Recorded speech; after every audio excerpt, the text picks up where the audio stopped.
नमस्कार दोस्तों, आज हम इंटरनेट के डार्क कॉर्नर्स एंड हीर गलियारों के बारे में बात करेंगे, जहां बुरे छुपकर अपने घिनौने काम करती है। एक ऐसी दुनिया जहां पहुंच पाना आसान नहीं है, लेकिन जो खतरे से खाली नहीं है। यह है डार्क वेब की दुनिया। डार्क वेब में कई सीक्रेट वेबसाइट्स और फोरम्स हैं जहां इलीगल एक्टिविटीज चलती हैं। इनमें से एक थी प्लेपेन, जो बच्चों के सेक्सुअल एक्सप्लॉयटेशन से रिलेटेड कंटेंट का अड्डा बन गई थी। यह एक ऐसा केस जो ह्यूमैनिटी को शर्मिंदा करता है और जहां एफबीआई ने क्रिमिनल्स को पकड़ने के लिए एक बड़ा ऑपरेशन चलाया था। यह ऑपरेशन था ऑपरेशन प्लेपेन, जिसने डार्क वेब की गहराई में छुपे हुए एक बड़े खतरे को एक्सपोज किया और एफबीआई की हैकिंग स्ट्रेटजीज पर भी सवाल खड़े किए। आज हम इस ऑपरेशन के बारे में डिटेल में जानेंगे, इसके पीछे की टेक्निक्स, लीगल और एथिकल एस्पेक्ट्स पर डिस्कशन करेंगे। प्लेपेन को 2014 में एस्टैब्लिश किया गया था और ये जल्दी ही एक ऐसे प्लेटफॉर्म के रूप में उभर कर आया जो बच्चों के सेक्सुअल एक्सप्लॉयटेशन से रिलेटेड कंटेंट के लिए एक बड़ा ऑनलाइन प्लेटफॉर्म बन गया। ये प्लेटफॉर्म इतना पॉपुलर हो गया था कि इसने डार्क वेब पर अपनी एक अलग पहचान बना ली थी। ये डार्क वेब पर स्थित था, जिसके कारण इसकी एक्सेस करना और इसका पता लगाना बेहद मुश्किल था। डार्क वेब की एनोनिमिटी ने इस प्लेटफॉर्म को और भी ज्यादा खतरनाक बना दिया था। यहाँ पर लोग सीक्रेटली जुड़े थे और क्राइम को अंजाम देते थे।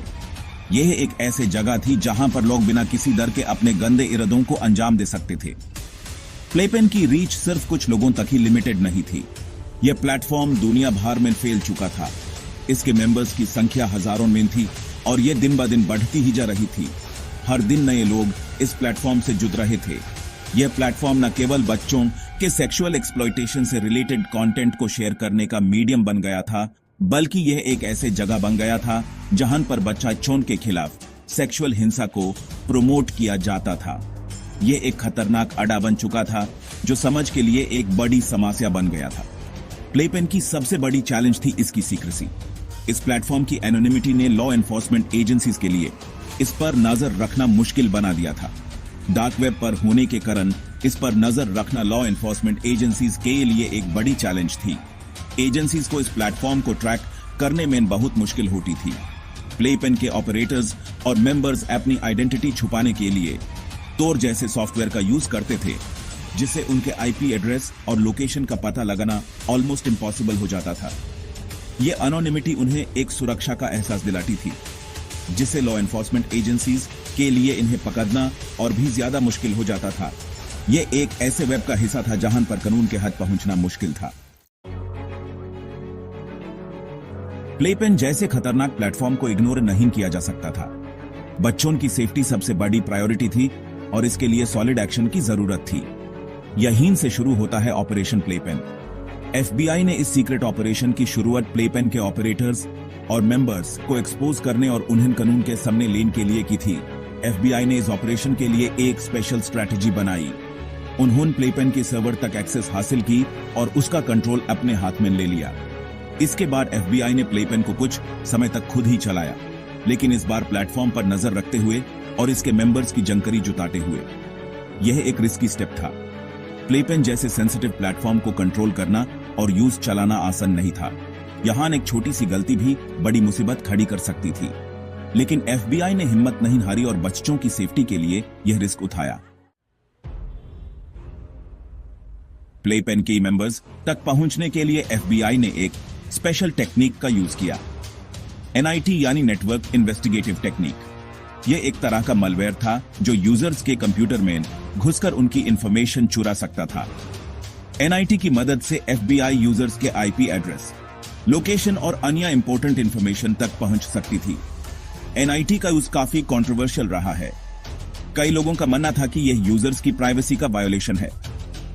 उनका कहना था कि लॉ एनफोर्समेंट एजेंसीज को इस तरह के टैक्टिक्स नहीं अपनाने चाहिए जिससे लोगों की प्राइवेसी खतरे में पड़ सकती है। हालांकि एफबीआई का आर्गुमेंट था कि बच्चों के खिलाफ हो रहे सीरियस क्राइम्स को रोकने के लिए यह स्टेप जरूरी था।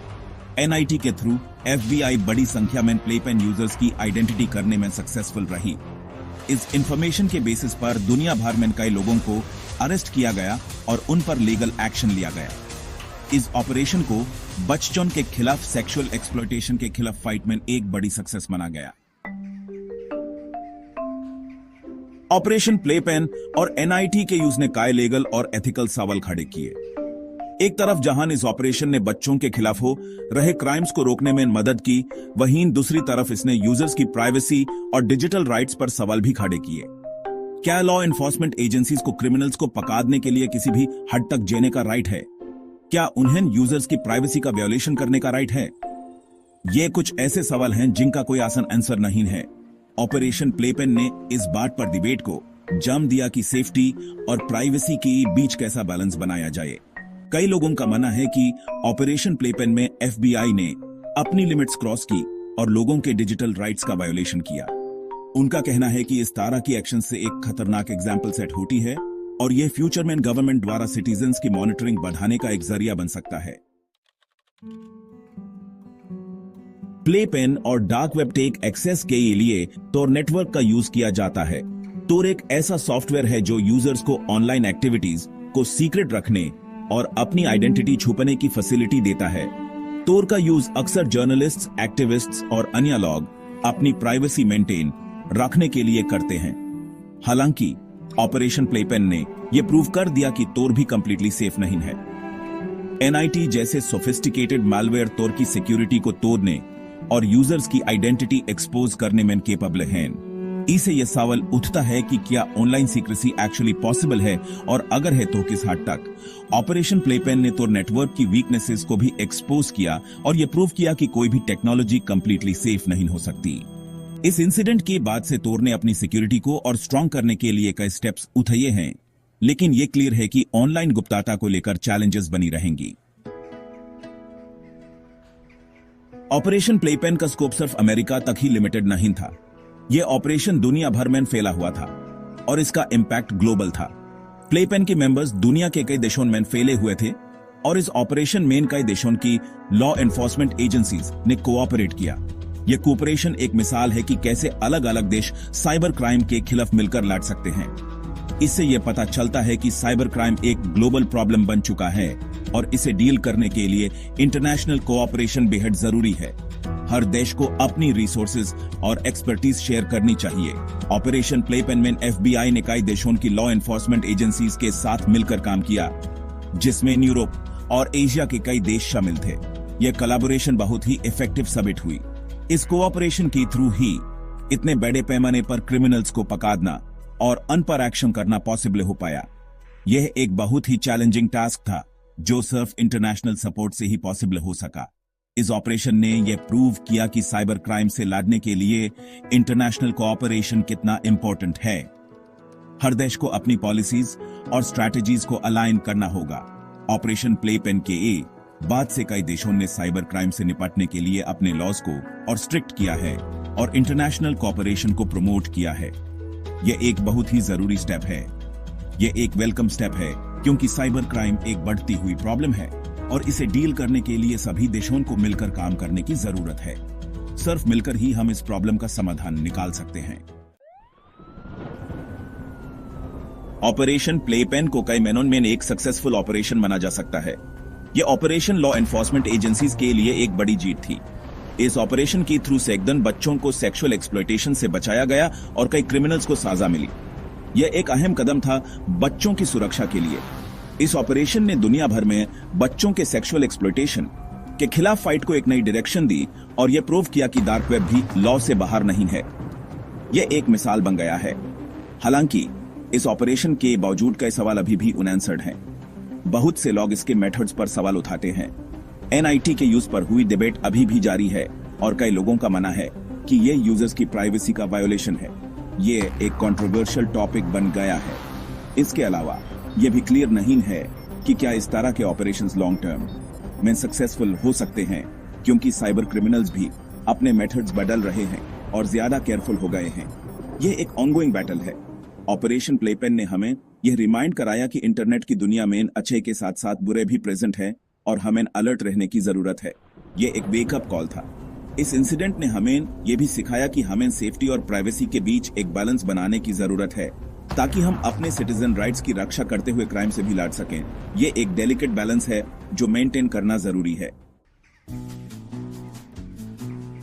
ऑपरेशन प्लेपेन एक इंपॉर्टेंट इंसिडेंट थी जिसने हमें डार्क वेब की डेंजर्स, साइबर क्राइम की ग्लोबल रीच और सेफ्टी एंड प्राइवेसी के बीच बैलेंस बनाने की जरूरत को समझाया।